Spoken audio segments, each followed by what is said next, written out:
Good morning, everybody. Today we were on the forum talking about deals where you can get good bargains on things. So I'm going to give you a tip of the day on flap wheels because that seems to be the topic of conversation for the past several days. Let me throw up a picture. I'll show you what I buy. I buy them every now and then. They are better than the ones that you buy out at some of the big box stores and at Harbor Freight. Give me just a sec to throw up the picture. Okay, so here's an advertisement of what I buy. I buy them from Benchmark Abrasives. They're an excellent quality. They hold up a long time. They're made out of zirconia. You're not going to find these out at the big box or any, well, you might, but you won't find them at Harbor Freight. Those are not zirconia. They run about $10 a pack for 10.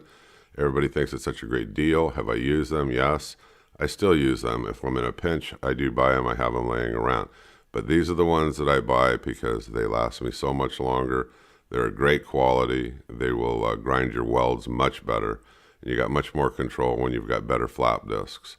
So this is a good deal on them if you compare them to Amazon, eBay, or anything like that.